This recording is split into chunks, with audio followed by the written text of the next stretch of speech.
ఇప్పుడు కొత్త సంవత్సరంలోకి వెళ్తున్నాం. రోజు తీసుకున్న తీర్మానం తన కుటుంబాన్ని చిగురింప చేసి, రోజు తీసుకున్నటువంటి ఆ తీర్మానం తన కుటుంబంలో ఆనందాన్ని కలుగు చేసి, ఫలభరితమైన జీవితాన్ని కలుగు చేసి,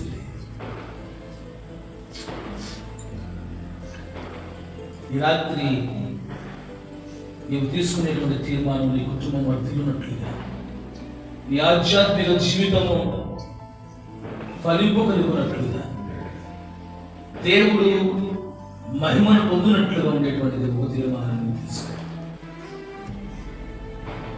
దేవునితో సహవాసాన్ని ఎలా చేస్తావు? దేవుని సంఘములో నీవు ఎలా ప్రవర్తిస్తావు? దేవుని సంఘములో, దేవుని పని విషయంలో ఏ విధమైనటువంటి భాగాన్ని, బాధ్యతను తీసుకుంటావు? దేవుని కొరకు ఏం చేస్తావో,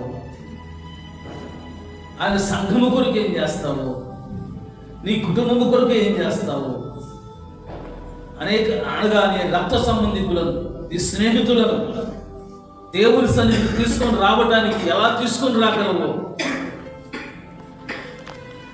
వారి కొరకు ఎంత సమయమును ప్రార్థన చేస్తావో తీర్మానం చేసుకో. నేను తీసుకునే తీర్మానము అది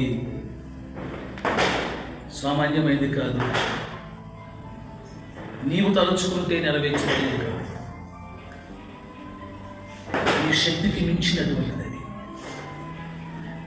ఒకవేళ నీ శక్తి మించినది కాకుండా ఉన్నట్లయితే, మానవుని యొక్క ప్రయత్నాలను బట్టి నీ యొక్క తీర్మానం అయితే నెరవేర్చబడకపోవచ్చు. ఎందుకంటే నీ శక్తిని బట్టి, నీ బలాన్ని బట్టి, నీ జ్ఞానాన్ని బట్టి అది నెరవేర్చబడితే దానిని అనాలోచనగా ఉంచుతావు, ఎప్పుడైనా చేర్చులేదు. కానీ నీ శక్తికి మించినటువంటి దానిని నువ్వు తీర్మానం చేసుకో. దేవుని మీద ఆధారపడటం అది నేర్పుతుంది.